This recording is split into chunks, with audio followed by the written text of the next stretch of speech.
Bonjour à tous, ici Stéphane de forex-trader.fr. Nous sommes le samedi 3 octobre 2015.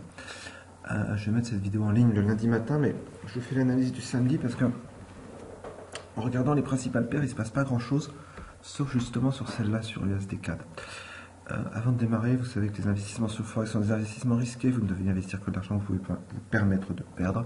Ce que je vais dire maintenant reflète mes vues sur le marché, c'est pas un conseil pour y investir. En particulier, je décline toute responsabilité en cas de perte financière et à l'utilisation du contenu de la présente vidéo. Ceci étant dit, pardon. Si vous me suivez, vous savez que j'ai déjà insisté plusieurs fois là-dessus. USD-CAD, on est à un niveau ici, vers 1,33,5.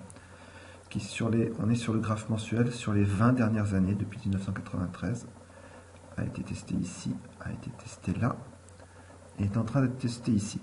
Alors, vous pouvez me faire confiance, j'ai calculé le nombre de chandeliers, il y en a 20 de chandeliers de test, il y en a 24. Donc c'est un niveau qui a été testé 24 fois. Comptez avec moi le nombre de fois où il a cédé. Il a cédé une fois ici, ça fait 2, une fois là, ça fait 3, une fois là, ça fait 4. Donc un niveau qui est testé 24 fois, qui tient 20 fois et qui ne cède que 4 fois. Statistiquement, ça ne devrait pas passer. Et regardez, on n'est qu'au début du mois, regardez la tête de ce chandelier, le début de mois. On va agrandir un peu. Regardez le chandelier en 2 jours, ce qu'il est en train de nous faire. On va passer sur la semaine. Sur la semaine, très fort avalement baissier. Comme vous voyez, moi je suis rentré dedans à 1,33,6. On est à 1,31,5. On va revenir un peu sur le mensuel. On a ici un retracement de fib évident. On serait en train de rejeter 61,8. À ce moment-là, le prochain support mensuel, il est à 1,25. Donc il est 600-700 pips en dessous. Et c'est ce que je vais essayer d'aller chercher. Si tout va bien. Sur notre graphe semaine, on voit très nettement que les SMA nous disent qu'on est en train de monter, mais en même temps, boum, énorme avalement baissier sur un niveau de résistance principal. Donc il faut chercher, enfin personnellement, je vais chercher à vendre cette chose-là.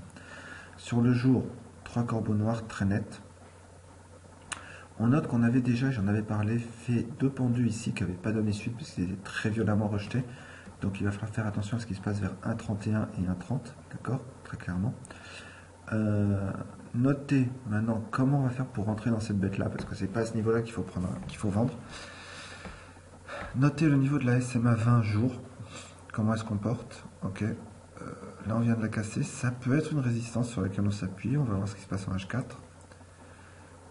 On va agrandir un peu pour l'instant. En H4, ben là on a un niveau de fib, il me semble, assez évident, un retracement de fib assez évident à prendre. Hop là.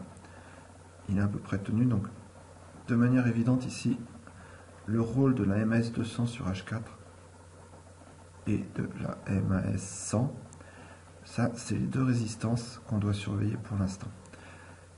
Donc mon plan de trading pour SDK, je vais surveiller, espérer d'avoir des retours à 1,31,8, voire 1,32,3, 1,32,4, voire 1,32,7, et à ces endroits-là, je vais chercher des signaux vendeurs. 1,31, tiens c'est bizarre, vous vous souvenez, 1,31 sur le mois. Sur le mois, c'est sur les... Alors, où est-ce que j'avais 1,31? Peut-être sur le jour d'ailleurs. Voilà. J'ai dit 1,31 à 30, il faut faire attention. On va garder la même courbe, on la passe en H4. On refait mon retracement de fib. 1,31, c'est à peu près mon niveau 786. Et 1,30, bah, c'est le précédent plus bas. Donc ça, c'est 2 niveaux de support que je vais surveiller. Si je vois qu'il y a un fort rebond sur un de ces supports, ici peut-être même sur 1,30,6, j'envisagerais de fermer ma position vendeuse et de prendre mes profits et d'attendre qu'on revienne vers les niveaux que j'ai situés plus haut, ici, là ou là, pour rouvrir une position vendeuse. Voilà, c'est ce que je voulais vous montrer pour aujourd'hui. Sur les majors, c'est à peu près la seule paire qui me semble faire quelque chose avec le dollar néo-zélandais qui lui serait plutôt haussier. Je vous souhaite une bonne journée, on est lundi, et je vous dis à rendez-vous à demain pour une nouvelle analyse sur forex-trader.fr. Au revoir.